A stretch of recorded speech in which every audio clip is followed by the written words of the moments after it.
that these models actually move their hips, unlike some other models that are like so stiff. That is really hot. Exactly. And all of these swimwear designs that we just saw were created by Nicole de Rocco, who's here with us today, and they were inspired by your Cuban roots.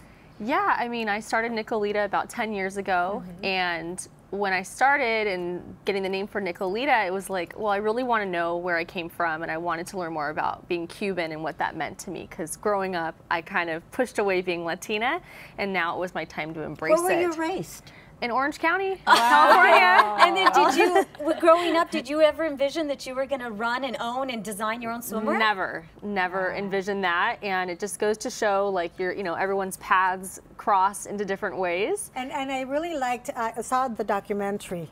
It's called My Nicolita, the documentary? It's Passport Cuba, The Search for Nicolita. And I saw how she started her line. You actually were in a sorority, and she started making little designer bags and then put a little handmade label called Nicolita. And tell us the story about what your friend said and why she decided to name her line that.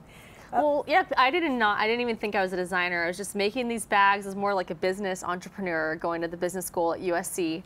And someone kept asking me, what are you going to name your handbag line? What are you going to name the line? I'm like, okay, fine. I can't use Nicole. That just seems too common. And my grandmother would always call me Nicolita. And I just thought, oh, it's perfect. That's, what I grew up with. For the non-Spanish speakers, that's little Nicole, right? My little chiquitita Nicolita. And then your friend said, why are you calling it that? It sounds so... Oh, yeah. No, well, she finally asked me. I said, oh, guess what? I had finally figured out a name for my handbag. I said, it's going to be Nicolita. And she said, wow, well, that sounds so Latin. People aren't going to like that. Wow. We love it. Well, they like it now. And I was like, oh, my God. And she just kind of said But they still bought it, right? Yeah, they still bought it. And, it just goes to show when you do, like, put yourself out there, like, a lot more people are going to like it. You can't just listen to the people who kind of put you down. You really have to move forward. Did you deliberately design bathing suits for fuller figured I think bottoms? Booties. I think as I became, going into apparel now, into swimwear, I realized every time I put on I love bikinis, by the way, but every time I put on a bikini, I just noticed that like pinching sensation, and I'm like, why can't I just extend it just a little bit wider? Thank you. Do a no pinch fit elastic around the hips, and then we have our really cute heart-shaped backside. So those are like the three things that really sum up what Nicolita is. Well, also the Cuban influence. Can you talk to me about your designs, because as we saw in the video, they're really different and unique.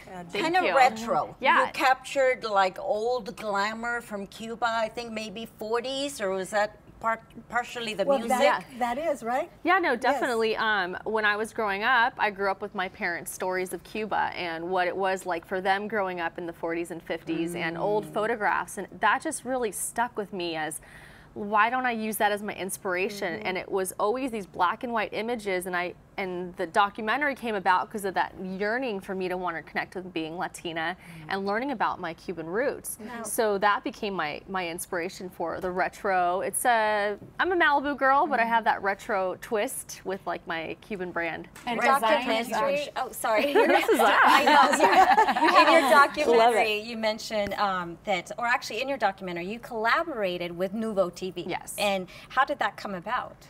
I had worked with Nuvo before on Model Latina. They had brought me on as a guest judge and featured my swimwear. And that year was 2008. Obama had lifted the regulations for Cuban Americans to go back. I'm sorry, 2009, in April 2009.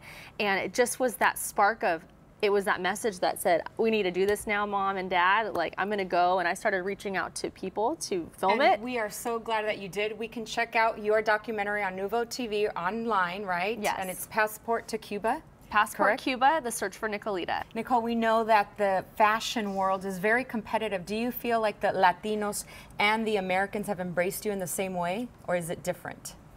It's a really great question. I like to just put my blinders up and focus on me, because if I was to look at everyone else, it gets a little bit overwhelming. But I'm all about merging like Latin heritage and fashion and using the platform of the runway to speak to a different audience about our roots and also make it interesting with fashion and what I can bring creatively to the marketplace. Wow, and speaking of bringing, I think you brought us some gifts. Yes, correct? Well, yeah, well, since we were able to go back to Cuba, I was able to shoot the actual catalog in Cuba. So I brought you guys a catalog, and then I also brought you guys our documentary. And that's your little, that's your Nicolita model. Yeah, every year I find a Nicolita model who is actually Cuban, and it's so great to work with the people and also learn a little bit more about my history and shoot the catalog. Thank you so much. You are such a talented woman and an inspiration to all Latinas. We want to thank you for being here on Hola LA. Oh, thank you for having me. I love this. Thank you.